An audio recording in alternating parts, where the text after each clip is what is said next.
कि गुनाह हमारे दरवाजों पे दस्तक दे रहे हैं, लेकिन अब गुनाह हमारे दरवाजों पे दस्तक नहीं दे रहे हैं, बल्कि गुनाह हमारे घरों के अंदर दाखिल हो चुके हैं, हमारे शबिस्तानों में दाखिल हो चुके हैं। बेडरूम से लेकर के बावर्ची रूम तक और उसके बाद अल्लाह अकबर हमारे डाइनिंग हॉल तक गुनाह ही गुनाह है।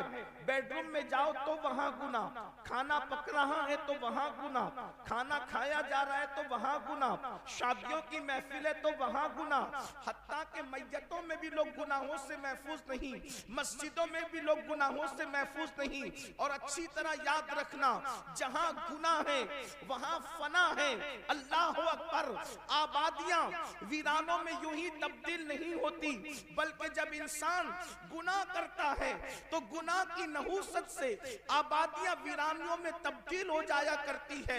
अल्लाह अकबर, मोहलिक बीमारियां, तबाह करने वाली बीमारियां, मूजी बीमारियां यूं ही नहीं आती, बल्कि अल्लाह अकबर ये गुनाहों की नहूसत की वजह से आती है, तबाही गुनाहों की वजह से, बर्बादी गुनाहों की वजह से, आबादियों का वीरान होना गुनाहों की वजह से, गम गुनाहों की वजह से, बेचैनी गुनाहों की वजह से, बेकरारी गुनाहों की वजह से।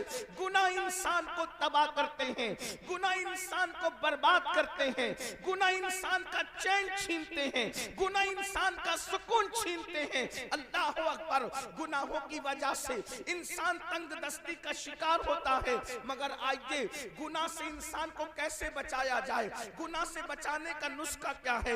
एक बात आपके सामने अर्ज करें, मेरी कौम के जवानों, हर इंसान गुनाह से बचना चाहता है, लेकिन गुनाह से बचाने का तरीका क्या है? एक खूबसूरत तरीका है। अल्लाह अकबर, जब दिल गुनाह करना चाहता है तो इंसान गुनाह करता है। अल्लाह अकबर, जब दिल में गुनाह का ख्याल आता है तब इंसान गुनाह करता है। और दिल में गुनाह का ख्याल आता कब है? अल्लाह अकबर, जब दिल में अल्लाह अल्लाह इश्क़ मुस्तफ़ा न हो, मोहब्बत रसूल न हो, तो दिल के अंदर गुनाह के ख्यालात जन्म लेते हैं। इसलिए कि मेरे आका अलैहिस्सलात व तस्लीम के प्यारे दीवानों, जब दिल में खुद महबूब जलवागर हो तो दिल में गुनाह का ख्याल कैसे पैदा होगा? जब दिल में आमिना के लाल की जलवागरी हो तो फिर दिल में गुनाह का ख्याल कैसे पैदा होगा? उसको यूं समझ लो, जब तक मेरे आका मक्के में थे और मदीने मुनव्वरा न गए थे तो उस वक्त मदीने की जमीन मदीना नहीं कहलाती थी, बल्कि यसरब कहलाती थी। उसको लोग बनाओ का घर कहते थे, बीमारियों का घर कहते थे, मुसीबतों का घर कहते थे। लेकिन ये शान मुस्तफा जान रहमत है, ये अज़मत मुस्तफा है। हुजूर ने यसरब में कदम क्या रखा? सिर्फ ये कदमों की बरकत है कि अब वो शहरे बला, शहरे शिफा होता नजर आता है। अल्लाहु अकबर, अब उसको कोई यसरब नहीं कहता, सारी दुनिया उसको मदीना कहती है। और लोग कहते हैं न हो आराम जिस बीमार को सारे जमाने से, न हो आराम जिस बीमार को सारे जमाने से उठा के लेके आए खाक उनके आस्ताने से। इस दर की हुजूरी ही इस्या की दवा ठहरी है, ज़हरे मुआसी का तैबा ही शिफा खाना। अल्लाह अकबर, अब बताओ वो शहरे दवा नहीं बना,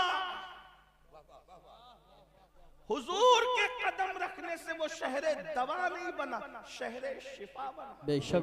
क्यों? इसलिए कि दवा कभी फायदा भी करती है, कभी नुकसान। हाय हाय हाय, वाह वाह वाह वाह।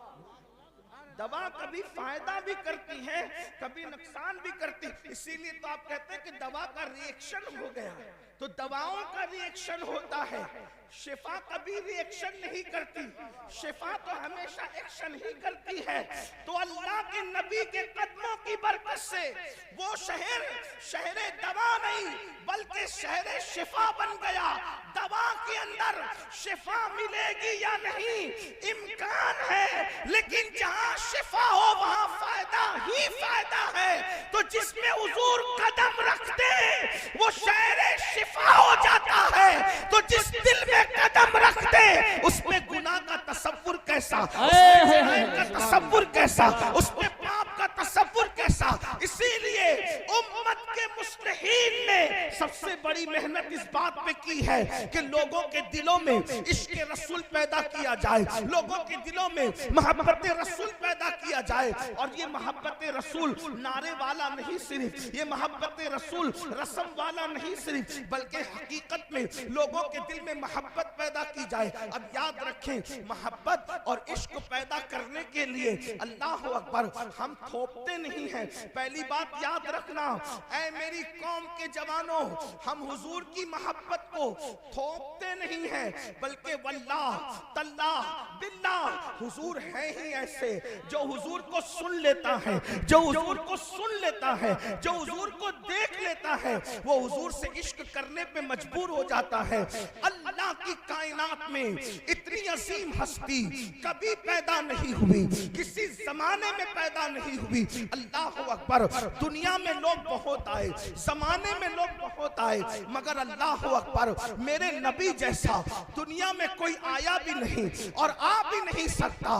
खुदा ने उन जैसा किसी को बनाया ही नहीं। अल्लाह अकबर, क्या शान है मुस्तफा जाने रहमत की। अल्लाह अल्लाह, फिर कह रहा हूँ, ये मोहब्बत थोपी नहीं जा रही है, बल्कि वाकई हुजूर हैं ही ऐसे, उनसे प्यार किया जाए, उनसे मोहब्बत की जाए। उनकी शान क्या है? अल्लाह अकबर, दुश्मनों ने सुना और उनके सामने सही तारुफ पेश किया कर दिया गया, तो अल्लाह अकबर दुश्मन भी प्यार करने पे मजबूर हो गए। अल्लाह अल्लाह, आज मैं आपको बताऊं, लोग ये जो कहते हैं, आज पूरी दुनिया के अंदर हुजूर के खिलाफ जो मिशन चलाया जा रहा है ताकि लोगों को अल्लाह के रसूल से बदगुमान कर दिया जाए, याद रखना ये बदतरीन ज़बाने मुंह के अंदर खत्म हो जाएगी, लेकिन मुस्तफा जाने रहमत के खिलाफ कोई तहरीक न कामयाब हुई है, न कभी कामयाब हो सकती है। मुसलमानों, हमारी जिम्मेदारी है अपने नबी का सही तारुफ कराओ और लोगों को बताओ, लाओ ऐसा कायद जो जान के दुश्मनों को माफ करता हो, लाओ ऐसा कायद जो दुश्मन के लिए अल्लाह अकबर अपनी चादर बिछाता हो, लाओ ऐसा कायद जो गालियां सुन करके दुआएं देता हो, लाओ ऐसा कायद जो जानवरों से भी प्यार का तसव्वुर अता करता हो, लाओ ऐसा कायद अल्लाह अकबर जो इतना बड़ा है, इतना बड़ा है, इतना बड़ा है कि खुदा उसकी रजा चाहता हो और वो पागलों का भी ख्याल करता हो, वो चूटियों का भी ख्याल करता हो, वो मेंढकों का भी ख्याल करता हो। बड़ी माजरत के साथ हमने सबका तारुफ कराया, अपने नबी का सही तारुफ न करा सके। क्यों? इसलिए कि बुरा मत मानना, सबको अपने बाप दादाओं की पड़ी है, नबी का सच्चा तारुफ कौन करा रहा है? मुझे बताएं। जिस दिन हुजूर का सच्चा तारुफ कराने में हम कामयाब हो गए, दुनिया इस्लाम के दामन में पना लेने पे मजबूर हो जाएगी। और अगर किसी के मुकद्दर में ईमान नहीं है, कम अज कम उसके दिल से नफरत का खात्मा तो जरूर होगा। लेकिन हमने सीरतुन नबी कहां पेश